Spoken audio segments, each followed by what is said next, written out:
Hello and welcome to the Hawaii Housing Report. I'm Patrick ONeill, Principal Broker at Luxury Homes International. And joining me today, the Principal at TZ Economics from an undisclosed location in Colorado, Hawaii's favorite economist, Mr. Paul Brewbaker. How's it going, Paul? Howdy. What is the temperature where you are today? 37 and snowing lightly. Oh, did I give away my position? Yeah, that's right. You can guess the temperature in Hawaii. It's the same as it always Yeah. is. It's Is it still 79 Kona degrees. winds? I keep hearing people complain about the Kona Little Kona winds. winds, but it's been Yeah. beautiful. It's been Oh, has absolutely it? Good. gorgeous. It kind of looks Yeah. like this picture behind me right Yeah, of now. course. It's Oh, just it always wonderful. does. Yeah. It always does, exactly. That's why snowing or rain sounds so good to me. Yeah. Uh, okay, good. Great to see you. And then kind of an interesting day for us to meet. Hmm. Let's talk a little bit about the economy. So today, the Fed raised their short-term interest rate by That's correct. 25 basis Yeah. points. And I think included in the statement from the Fed is that additional policy firming may be appropriate. Um, what's your But take on? it was the change in that language. And I can't remember specifically.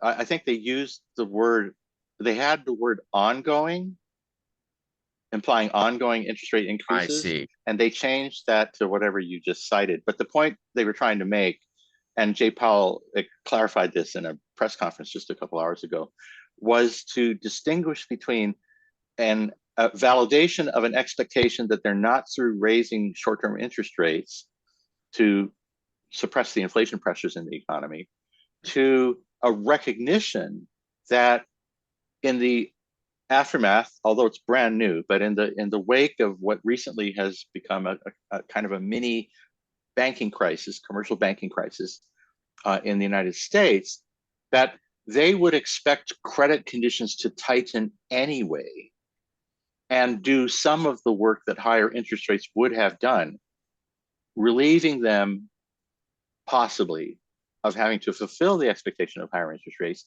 and indeed leading them to modify the language to keep the door open, Right. cognizant of the fact that credit conditions are going to tighten in the wake of the Silicon Valley Bank collapse. Either So way, is it fair to say that by just increasing 25 basis points and with that language, that perhaps they're signaling, hey, we might have reached our peak, or maybe we just have a little bit more to go before we start to ease back? I think we can go beyond that, and I'll show you a slide because this is actually so these are all the treasury yields over the last decade, and then what's happened since COVID, of course, with going back to the zero rate for the overnight Fed funds rate, the overnight interbank lending rate. Here's where we were yesterday, or maybe a couple of weeks ago, and here's what the Fed's forecast was for the FOMC, the Federal Open Market Committee, in their quarterly what they call the statement of economic projections or something like that, SEP, and a survey of economic projections of the 12 Federal Reserve District Bank research departments, and then the other 7 members individually of the Federal Reserve Board. So they get 19, a survey of 19 people, and this is the bandwidth and the median trajectory for the overnight rate from December. So in December, they said, we're going to go to 4.75, and they've just done that. And then today they reaffirmed, at least among the consensus in the group, that 5.1 will be the number right by the end of this year, that 4.1 will be the number by the end of next year, that 3.1 will be the number at the end of 2025, and that the long-term overnight interbank lending rate would be 2.5%, which would roughly translate maybe into a 3% 10-year treasury note yield and maybe a 5%, or maybe not quite a 5% mortgage rate. All of that stuff that they've been saying before, ironically, they not just reaffirmed today, but said, in addition, the financial markets are doing some of the work of reducing potentially inflationary pressure through the credit channel or transmission of monetary policy anyway Mhm. after Silicon Valley Bank. So we might not have to do so with this overnight rate in excess of what we show you here. You I can see. basically take today's forecast, stick it on the one from December, and it's the same thing. Now, that's not what we were all thinking before Silicon Valley bank, failure, because there Hmm. had been some inflation pressure in January and February that suggested the Fed would have to act more aggressively, and balancing the tightening of credit conditions that's coming from the banking system as a whole with what they've already done, said they were going to do, and provided guidance about how fast and how far. Powell was saying those two things are roughly in the right balance. We'll probably get to the peak this summer.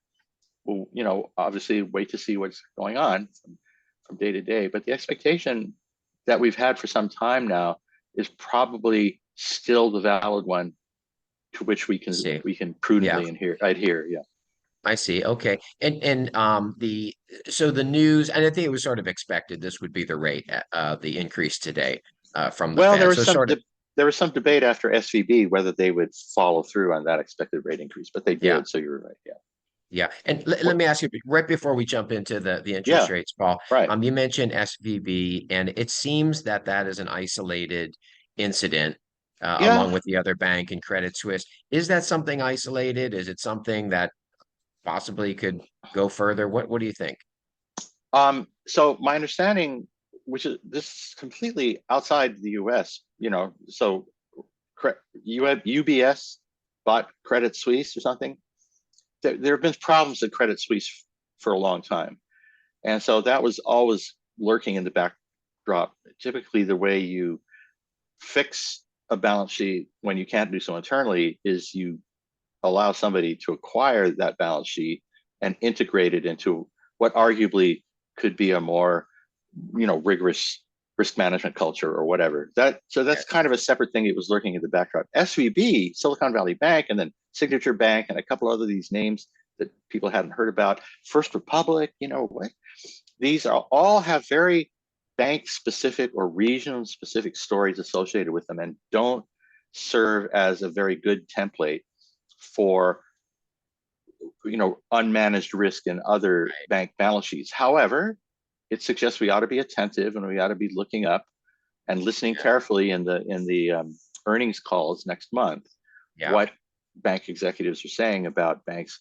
that either have the two similarities to which I alluded, the structure of the balance sheet on the one hand, or a regional concentration of risk on the other, that Right. both of which were present at Silicon Valley.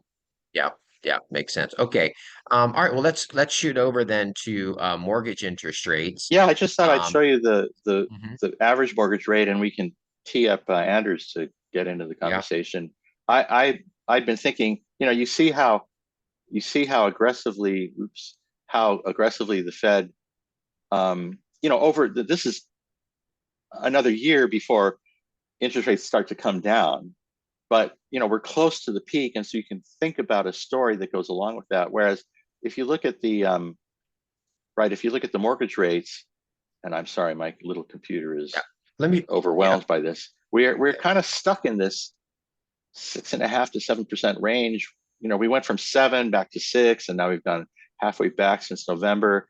That's looking at me. I mean, November, March, it's starting to be 6 months. It looks sort of like a cul-de-sac to me. I right, thought interest rates might come down more smoothly and gradually right. during the course of this year and next, in Yeah. anticipation of where the Fed takes us. So right now, this is the Freddie Mac 30-year rate, and let's bring in Anders Hostelley. Anders is Senior Vice President at Guaranteed Rate here in Hawaii. Anders, are you there? Oh, I'm perfect. There here. he is, Yeah. just like Mhm. magic. Yeah. Mhm. So, Anders, we're looking at the Freddie Mac 30-year, and the figure that's being released is 6.6%. The The first new question number will, I think there'll be a yeah, new number out tomorrow or the next day, but tomorrow, right? Yeah, I think it the comes out on these are weekly Thursdays. averages. Yeah. Yeah. Right, right. And Anders, I wanted to ask you, 6.6% 30-year fix. What are you actually processing 30-year mortgages at? What sort of rate are people taking right now? Yeah, it's funny. So I did a scenario, and interest rates all depend, of course, on down payment, credit score, potentially, well, we have this new adjuster for if their interest or their debt to income ratio is over a certain percentage. But I was just looking at a bar with a 25% down, good credit, and it's right in the middle sixes, with 0 points, and with 1 point, which is where kind of people are, I think, locking in more so now. It's in the low sixes. So I it's see. pretty similar to last month when we talked about this. Right. But then what happened after last month, when we spoke, rates had gone up a little bit, and now they kind of came back down to that same level we were about probably at the middle of February. And you had a great term you are saying that you taught me. You marry the house, date the mortgage.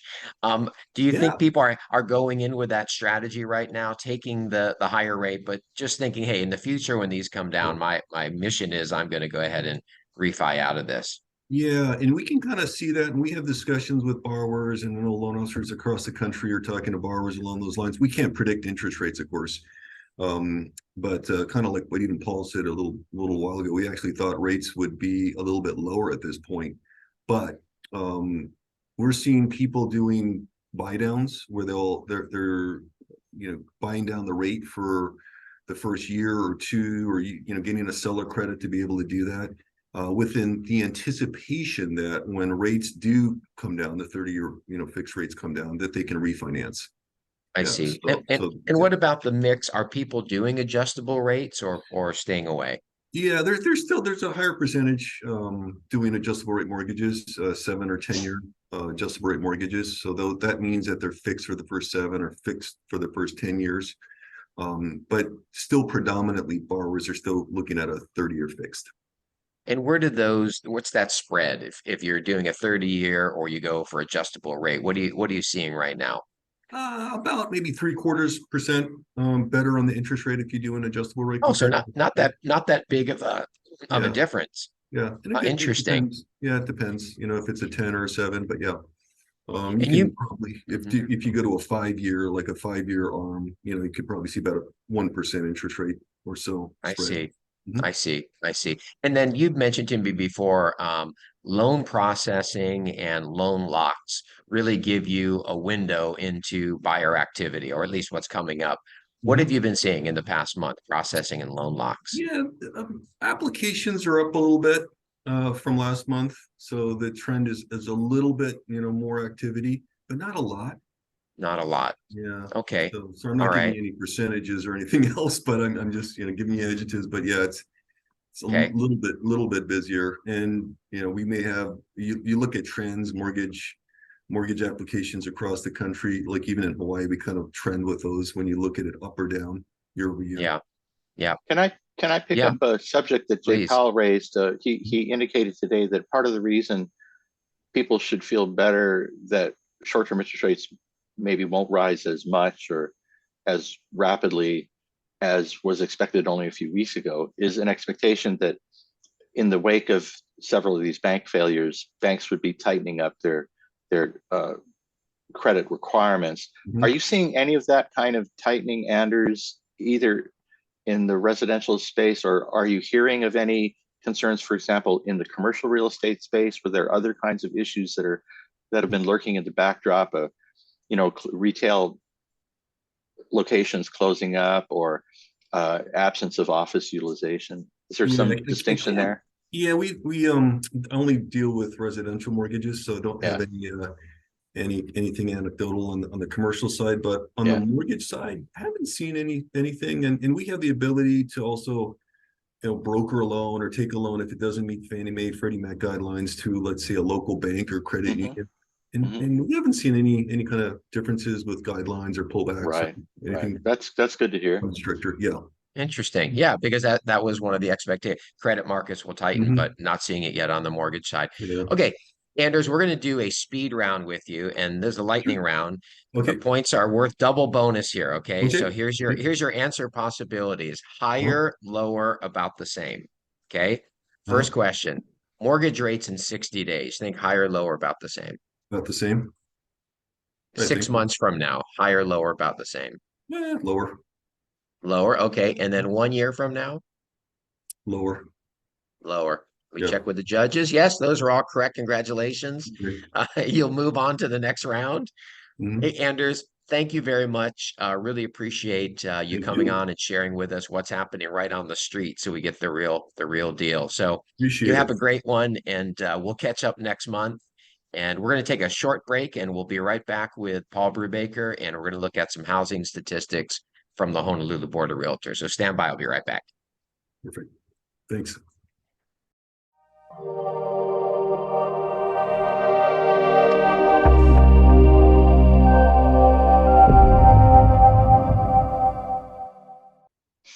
Okay, and we're back with economist Paul Brewbaker, who is joining us from an undisclosed location in a bunker somewhere in Colorado.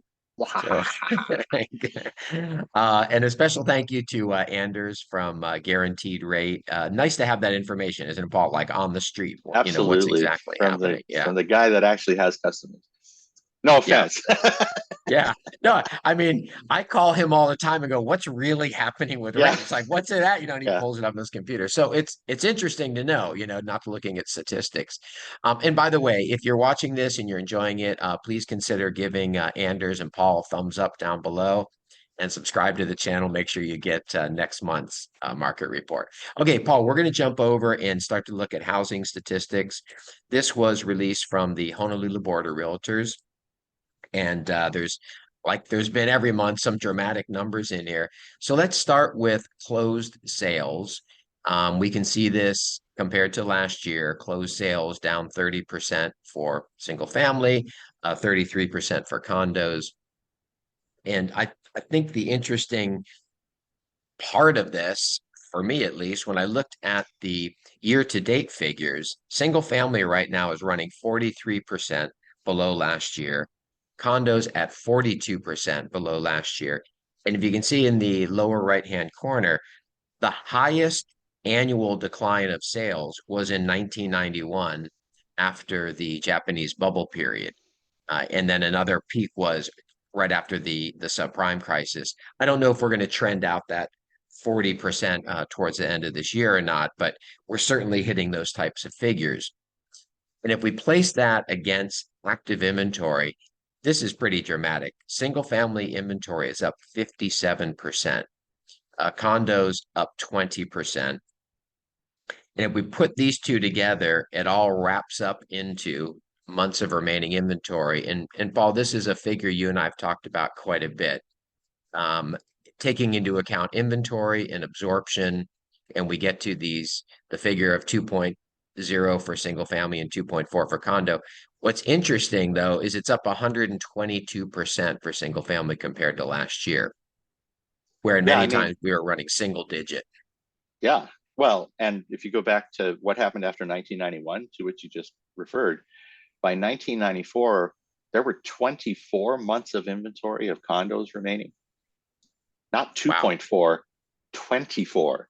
So Did not know that. your Wow. your mileage may vary, but yes, you're absolutely right. These are large proportionate changes, large decrease in sales year over year, a huge pileup in the inventory, and a corresponding uh, um, expansion of the months of inventory remaining. Yeah. You've heard of the phrase "sudden stop." This is like, I mean, crashing into the wall. But there is some good news, and if you look carefully at your top line there for closed sales, February was actually higher than January, also by double-digit amounts. Now you have to be careful because there's a seasonal pattern you have to think about, and we'll try to take that into consideration That's in a right. second. Historically, But February for us, yeah, historically, February has had the lowest amount of closings, you know, yeah. So because you get through the whole holiday period. sure, absolutely, and so it is kind of interesting that well, let's remember rates. Yeah, the fact that it's coming, that the fact that there's this unusual change with January larger than February. I'm sorry, February larger than January in both segments suggests we ought to be paying to some other things as well than just Yeah. And the cascade going off the cliff together, going over the waterfall in a barrel together. And let me ask you this, because we have had many conversations about this. Months supply of active inventory at 2%, which is February, although it's up 122%. Historically, that would point to a seller's market, not Mm, necessarily a buyer's market, and not definitely not equilibrium. There's no figure, but I mean probably around 4 months, 4.5 months is equilibrium. Do you have a feeling of that? man, I could show you the picture if I had thought to make it ahead of time. Hmm. Um, well, let's come back to that. Okay. Maybe I can Okay. fake it while And we're then talking, and I'll you kind can of wrap proceed, and yeah, go ahead. yeah, Yeah. and I'll wrap this up with one last also another big figure, which is the median days on market. And you can see single family home, February of 2022, average time to sell a home was 13 days. It's now up to 47. And condos have doubled from 14 to 28. Really, Paul, do you see anything that's going to change next month? It kind of seems like we're just going to head right down this same path. I feel like I'm on a roller coaster because ever since Silicon Valley Bank, I've, which is what, 12 days ago? It's not that long Hmm. ago. It feels like we've been on this, uh, sort of, if not falling into the abyss, sort of looking over the edge at wondering if this abyss is an abyss and whether it bears any resemblance to the 2008, 2007, 2008 financial crisis, or say some of the great financial crises of the past, the Latin American debt crisis in the early 80s, the collapse of the Japan bubble in the early 90s, and then the broader Asian financial crisis in the late 1990s. And I mean, my answer is no, but everybody's been worried about it. I've been worried about it. Hmm. And so but it's remarkable how in just the last couple days, as we started the new trading week in Wall Street and looking at where bank stock valuations had settled down, and then listening to the monetary policy report, a statement today by the Fed, listening to Jay Powell answer reporters' questions, most of which were about Silicon Valley Bank. I guess if we had had this conversation the other day, like we thought we might, I would have been notably more pessimistic. So, and now I can't remember why I was as pessimistic 2 days ago, let's say, at the start of the week as I was midweek. But I think what that tells you is we should continue to be concerned. There's, maybe not another shoe waiting to drop, but there's still problems. There's the things that are just misaligned. And you pointed out to a couple of them right now. How could sales have fallen by this much and we still have only 2 months of inventory remaining? Whoa, what Yeah. kind of a market is that? I know. And And the inventory is piling up and new listings are not coming on the market. And perhaps it's just like you said earlier, sellers and buyers both just saying, hey, I'm just going to sit on the sideline for a moment. I'm not sure what's happening. could be, And I think you feel that in the general economy as well. Everybody's just a little yeah. uncertain. Well, It and seems I think there, it just seems like the last few weeks, for example, a friend of mine sent me a photograph of workers removing the Macy's sign from Windward Mall, anchor tenant, and mm, then I got another text message that said Walmart is closing in the old oh, Macy's, which is the old Liberty House in downtown right. Honolulu. You think about That's all those think of, jobs, you all put the people that work there, and all the ancillary services well, that think are about how many associated. people like I did would go by Walmart at the end of the day or Long's, right? At the end of Right? work, you where I live, if I get on the bus and get off at my house, there's nowhere between my house and the bus where I can go shop. Right. Like I would have to either Yeah. backtrack or go farther. And And there are so I no would more Longs, no more no Walgreens, no more. more CVSV, nothing downtown. It's all closing. Well, is that's because there aren't enough people downtown to Yeah. support a Walmart and Longs? And what does that tell you? So Right. all of these things put together, or the other one, just in the bigger picture, right? So let me get this straight. The state of Hawaii gave investors permission to take the Pepekeo sugar mill, an industrial facility on industrial land that generated biomass energy from sugarcane bagasse for decades, right? Gave them permission to invest 500 million to build a new biomass facility that would sustainably harvest, trees, woody fuels rather than grassy fuels, sugarcane, starting with 20,000 acres of trees grown, planted 20 years ago, and then sustainably rotating. They gave them permission to spend $500 million on this power plant. And then the Hawaii State Supreme Court said, but that was then, and this is now, and you are not allowed to operate the plant. Wow, what kind of message does that send to investors? Right. You Well, have the same permission to. message that seems to be sent all the time from the Hawaii government. That's what I'm saying. So, like at this moment, to have that kind of decision coming down from, the state of Hawaii, given It all of just, the other uncertainty yeah, I think in that's the the word. macroeconomy, that Yeah. is just like, wait, what? I think it's uncertainty, right? Yeah, It's the yeah. uncertainty. And a lot of the news media says, oh, economy's great. You should be feeling great. And everybody said, no, it's not. It's You not feeling know, great. I can't argue with that entirely because the unemployment rate at 3 or 3.5% in Hawaii, that's not bad at all, right? And Right. 350,000 jobs were created in America in the last 3 months on average. I mean, it goes up and down, but the average is supposed to be 200,000. So that just seems the obviously people are concerned about inflation. By the way, the inflation rate in Hawaii as of January was 5.2%, slightly different measure, 6% nationwide, 5.5% in the core, which is the part that takes out sort of the supply chain stuff.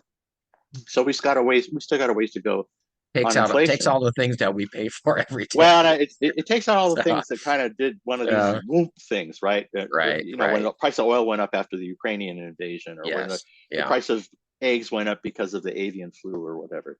Well, yeah. Well, I think the word is uncertainty, and it kind of seems to be floating around out there. Yeah. Paul, let's take a quick break, and we Okay. come back. Let's look at what the future holds by looking at pending sales of homes, and also we're going to take a look at pricing and your predictions as we head forward. So stand by. We'll be right back with economist Paul Brewbaker.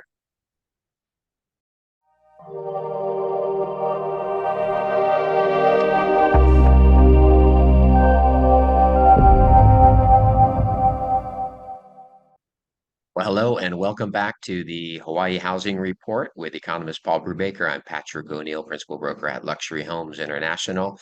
And Paul, we're just about to shoot over and look at pending sales, kind of get a glimpse into the future. So let me pull up the statistics again. This is from the Honolulu Board of Realtors, and we're going to look at pending sales. So here, pending sales, this is the 10th straight month of a decline in pending sales.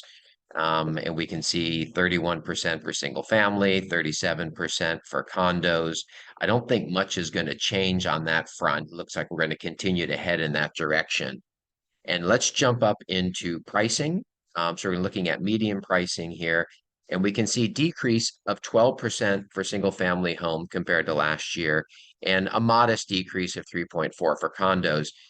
Paul, I wanted to put this into a little context and just take a look at where we were February of last year when we're looking at 22% increase in single family homes and almost 9% increase in condos. And if we go back to 2021, again, we're close to 20% in single family homes.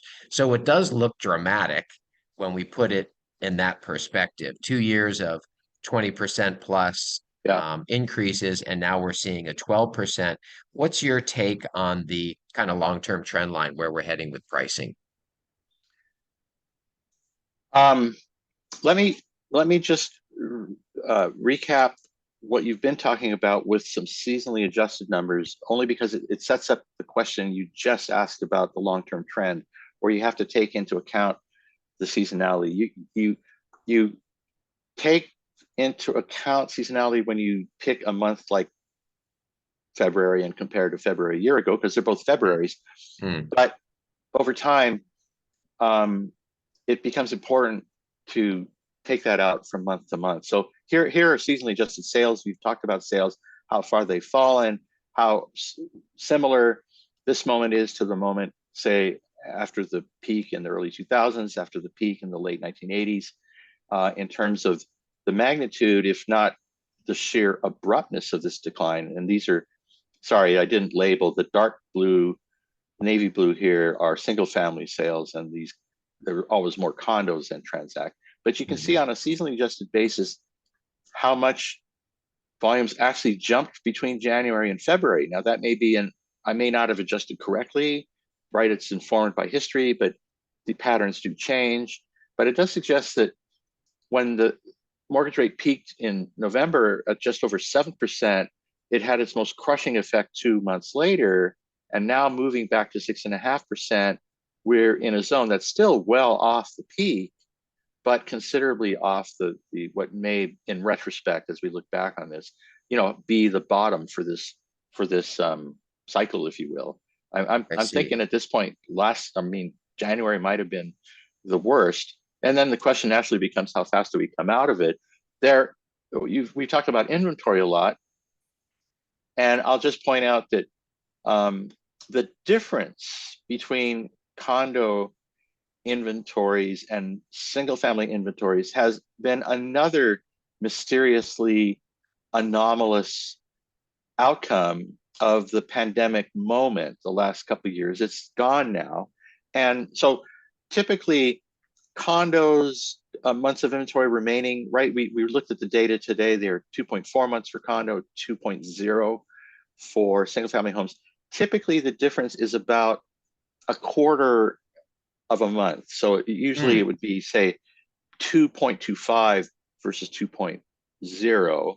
And that's an average for the pre-COVID decade, right? So this is the difference.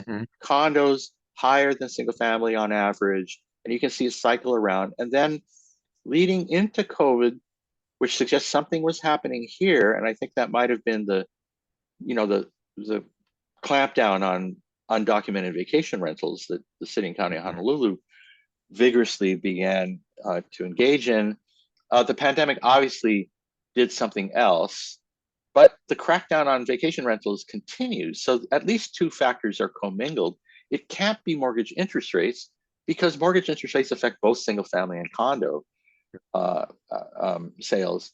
And but either way, those factors have now dissipated. So I think we can expect to see these two measures of inventory, which have now converged close to the historic relationship, to continue to move together in the future, which then leads, that is, there are less likely to be inventory anomalies, so to speak, in our near future than were present in the near past, the last 2 or 3 years. So we take that off the table. We still have high interest rates to deal with. We have an expectation of falling interest rates gradually through the middle part of the decade, once we get over the current moment, and a sort of return to a normal kind of an interest rate environment, assuming the economy is on cruise control, which would be not 3%, but closer to 5% mortgage rates, still better than 7%, in which case one might conjecture reasonably that seasonally adjusted home prices, which is what you're looking at here, in this case, the darker series single family on the top, because those prices are higher, would return to a longer term trajectory, which I've drawn in here, measured by progress of both single family and condo prices pre-COVID, in the pre-COVID decade. So Paul, when I look at this chart, I look at single family up above. That appears to me that we see this correction on the downshoot. Normally it would overshoot it on the bottom before kind of returning to the trend line. Is that historically what you see? That has often been the case? But right, there are three admissible trajectories. One is the one you mentioned, where we sort of oscillate, overshoot too far, and then converge back. Another is that we just fall forever, and then Hawaii is toast, and we all go to hell. And then a final one is a nice smooth convergence from above the trend. Right now, it looks like the going to hell is the least likely. That smoothly converging is probably over for, right? You can see it looks like it really wants to punch through here.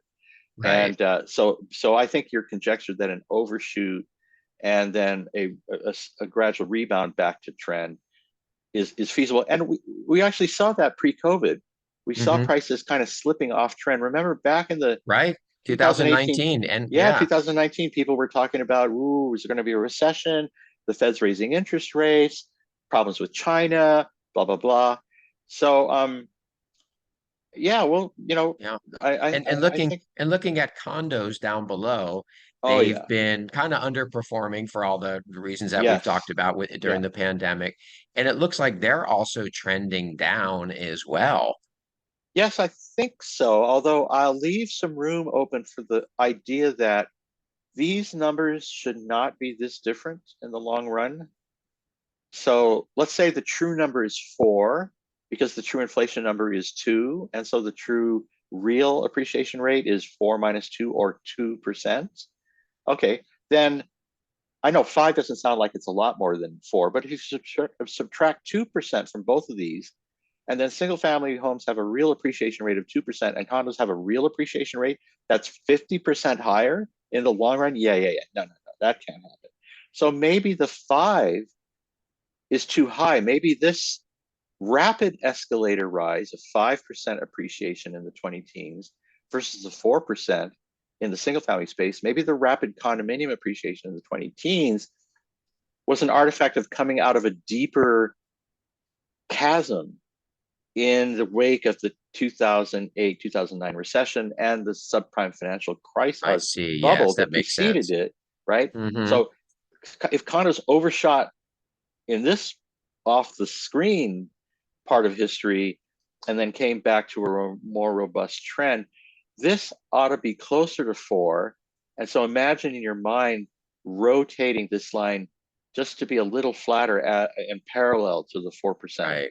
And I think that's always been graphic. the real long trend for four and a Probably, half yeah, for probably housing. closer to 4 than 5, but Yeah. Yeah.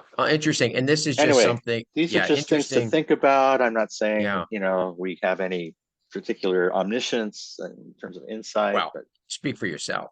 But it was an interesting thing that I read in the last report in February. Let's go back to February of last year. February of last year, 73% of single family homes sold at or above or their above. list price. Yeah. 73%. This past February, 32%. It's still a Yeah. large number to sell at or above, but Okay, what a difference in the here market.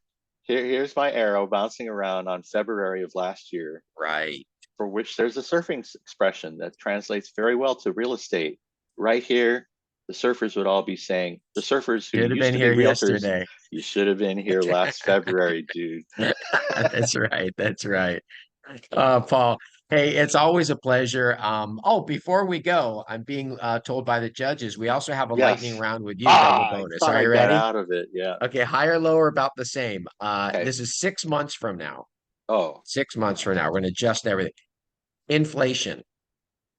Oh, lower. Yeah. Okay, mortgage interest rate 6 months from now. Lower. Yeah. Single family home prices. Hmm. Ding! Sorry, too long. Yeah. Too long. I lost. So I don't want them to be lower, but Yeah. they probably will be. And Okay. then the only question is, how low do they go below that path? Right. And the Right. problem is, unless you knew the Silicon Valley Bank was going to blow up 2 weeks ago, you have no idea what's going to happen in the next 2 weeks, and it could be that gnarly. So True. that, Okay. as we Okay. said Well, earlier, the putting uncertainty is aside just your killing us. reservations that you wanted to go up, probably lower, and then I condo no, I price. just like things to Yeah. settle and find a new Yes, I level understand. for the moment. And then condo prices, higher, lower, about the same. About the same. About the same. Okay. Yeah. All right. Thank you. Good. And another interesting thing that I read, the biggest sales decline in condos at this past month were the condos between 800,000 and 1.2 million. They were down 60%. So it seems Hmm. like that market segment in particular is taking a big hit. But in any event, Paul, it's always such a pleasure. I learn so much every time I see you. And if you're watching this video, please hit the thumbs up below and consider subscribing to the channel so you don't miss next week. Paul, take good care of yourself. Stay warm in Colorado, and we'll see you back here soon. Aloha, Patrick. Aloha.